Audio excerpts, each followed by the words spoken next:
እንደምን አላችሁ ከብራን ቤተሰቦቻችን ግንባር የተገኙ መረጃዎችንና ለሰሙት ይገባል ያልናቸውን መረጃዎች አሰባስበን ወደ እናንተ መጥተናል።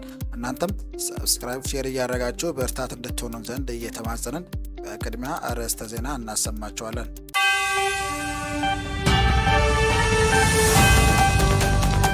የምስራቅ ወለጋ የኦሮሞ ተወላጁ አለቃ ዮሴፍ ሻለቃ መሪውን በቦክስ በመምታት ዳኛቸው ጥቁር ክላሽ ማረከ። ይህንን ጉዳይ ያሰናድራል፣ ተሰሙታላችሁ። የአውጃኖ ክፍለ ጦርና አሳምነው ክፍለ ጦር አሃዶች በጥምረት ጮቢ በር ባደረጉት ተጋድሎ ታላቅ ድል አስመዘግበዋል። ይህንን በተመለከተ ዘገባ አሰናድተናል። የፍላቂት ገረገራ ከተማ አስተዳደር የብልጽግና ፖለቲካ ዘርፍ ኃላፊ ባንዳዋ ወይዘሮ ዘመናዊ ሲሳይ በነበልባሎች እጅ ገባች። ትሰሙታላችሁ። የልጅ ኢያሱ ኮር አሃዶች ቆሚሴ ዙሪያ ደዋ ጨፋ ወረዳ የአገዛዙ ሚሊሻና ፖሊሶች ላይ ጥቃት በማድረስ ድል ተቆናጽፏል። ይህንም ጉዳይ ታደምጡታላችሁ።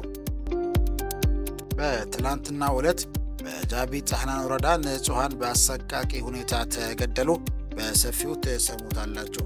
ከብራን አድማጮቻችን በድጋሚ ለዚህ ቻናል አዲስ የሆናችሁ ቤተሰቦች ሰብስክራይብ ማድረጉን እንዳትዘንጉ እያልን የግንባር መረጃዎች እንደተለቀቀ ወዲያውኑ እንዲደርሳችሁ ደወል ምልክቱን ተጫኑት እያልን በቀጥታ ወደ ዝርዝር መረጃ አቀናን።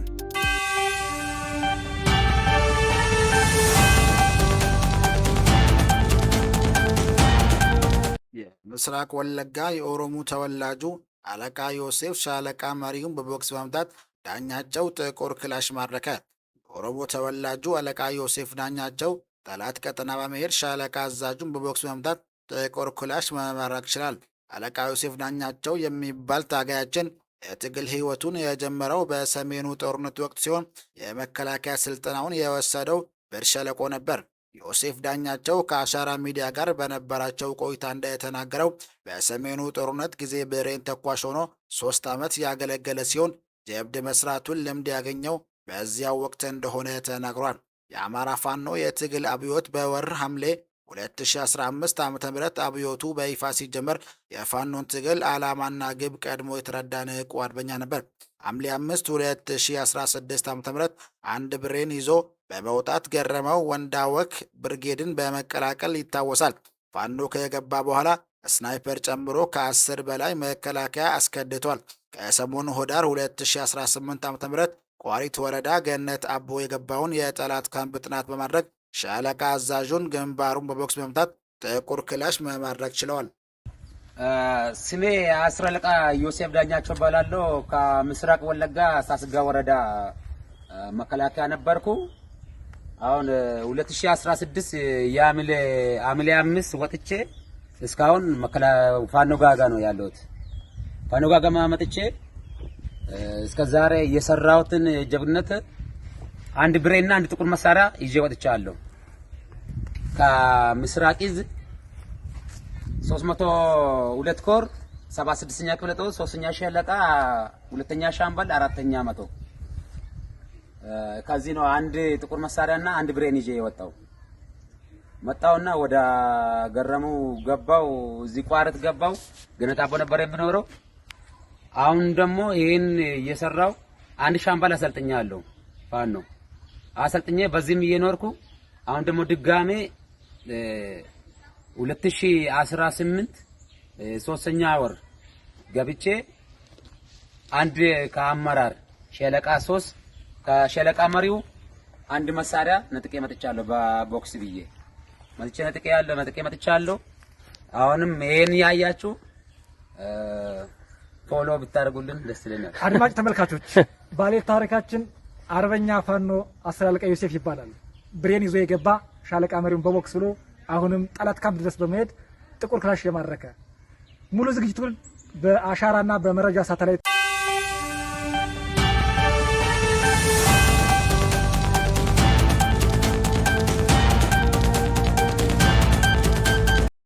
አውጃኖ ክፍለ ጦርና አሳምነው ክፍለ ጦር አሃዶች በጥምረት ጮቢ በር ባደረጉት ተጋድሎ ታላቅ ድል አስመዘገቡ። ምስራቅ አማራ ኮር አንድ የአውጃኖ ክፍለ ጦርና አሳምነው ክፍለ ጦር አሃዶች በጥምረት ኅዳር 8 2018 ዓ.ም ከቀኑ 3 ሰዓት ጀምሮ ራያ ቆቦ ጮቢ በርና አዩብ አካባቢ ባደረጉት ተጋድሎ በርካታ የጠላት ኃይል ሙትና ቁስለኛ በማድረግና የጠላትን የማጥቃት እቅድ በማክሸፍ ታላቅ ድል ተጎናጽፈዋል። የፋሽስቱ ብልጽግና ሰራዊት ከመሸገበት ጮቢ በር ወደ አዩብ ወድፍ ቢኤም ሞርተርና ዙ 23 በመያዝ ማጥቃት ያደረገ ሲሆን የሁለቱ ክፍለ ጦር አሃዶች በጥምረት ባደረጉት ድንቅ መከላከልና መልሶ ማጥቃት አመራሮችና የቡድን መሳሪያ ተኳሾቹን ጨምሮ በርካታ የጠላት ኃይል ሙትና ቁስለኛ በማድረግና ወደ መጣበት ጮቢ በር በመለስ ታላቅ ድል ተጎናጽፏል።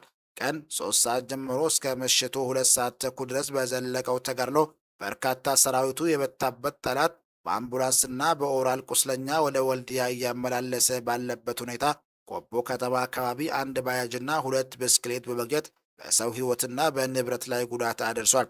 በተጋድሎው ከባድ ሽንፈት የደረሰበት ፋሽስቱ አገዛዝ ህዝቡ በሚበዛባቸው የመኖሪያ አካባቢዎች ማለትም ራያ ቆቦ፣ አማያ፣ አዲስ ዓለምና ቢጭሮ የሚባሉ አካባቢዎች እንዲሁም ራያ አላማጣ፣ ኮቢ፣ ቀረንሳና ቦታ ማርያም የተለያዩ ከባድ መሳሪያዎችን በማስወንጨፍ 3 ሰዎች በከባድ ሁኔታ ያቆሰለ ሲሆን በእንስሳቶች ላይ በቤት ንብረትም ላይ ጉዳት አደርሷል። እነዚህ በተጠቀሱት አካባቢዎች ባለፉት 2 ዓመትና ወራቶች በከባድ መሳሪያ በርካታ ቁጥር ያለው የንጹሐን ህይወት የተቀጠፈ ሲሆን በመቶዎች የሚቆጠሩ እንስሳቶችም ሞተዋል። ቁጥሩ ቀላል የማይባል ቤትና ንብረትም ወድመዋል።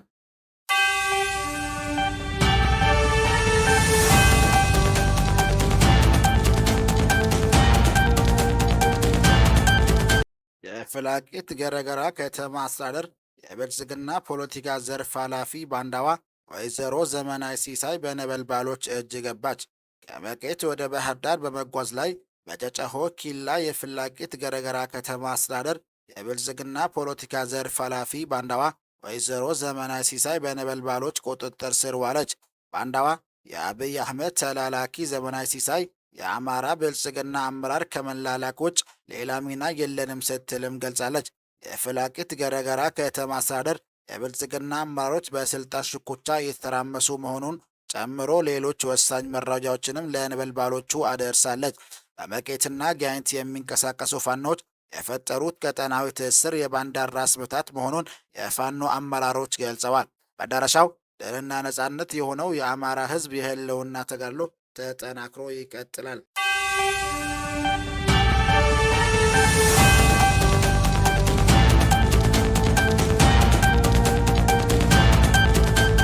የልጅ ኢያሱ ኮር አህዶች ቀሚሴ ዙሪያ ደዋ ጨፋ ወረዳ የአገዛዙ ሚሊሻና ፖሊሶች ላይ ጥቃት በማድረስ ድል ተጎናጸፈ። የጎፍ ክፍለ ጦር ቃኝና ከበትክና ሳጥናው ሻለቃ አህዶች የተውጣጡ አባላቶች ህዳር 8 2018 ዓ.ም ከቀኑ 3 ሰዓት ቀሚሴ ዙሪያ ደዋ ጨፋ ወረዳ ገበያ ቀበሌ ድረስ ዘልቀው በመግባት አካባቢው ላይ የመሸገ ጸረ አማራ ሚሊሻና ፖሊሶች ላይ ድንገተኛ ጥቃት በመክፈትና ከ15 በላይ ሞትና ቁስለኛ እንዲሁም ምርኮ በማድረግ ድል ተጎናጽፈዋል። በዚህ ተጋድሎ ከ15 በላይ የአካባቢው ጸረ አማራ ሚሊሻና ፖሊስ የተደመሰሰና የቆሰለ ሲሆን ለጊዜው በቁጥር ያልታወቁም ተማርከዋል። በተጨማሪም ክላሾች፣ የወገብና የደረት ትጥቆች፣ ተተኳሽና ካዝናዎች ተማርከዋል።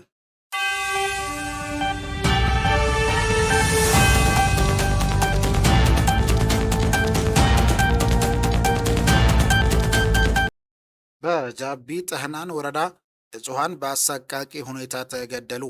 አማራ ፋኖ ብሔራዊ ኃይል ምዕራብ አማራ ቀጠና ቴዎድሮስ እዝ የ109ኛ ኮር 77ኛው ክፍለ ጦር አካል በሆነው በቢተው ሻለቃ በሚስተዳድረው አብደጎማ ቀጠና አሸባሪው እንቅስቃሴ ያደረገ ቢሆንም ሁሌም የቢተው ሻለቃ ልጆችን ክንድ መቋቋም ያቃተው አረመኔው ፋሽስቱና ጡት ቆራጩ የአገዛዙ ሰራዊት ንጹሐንን በአደባባይ ረሸነ።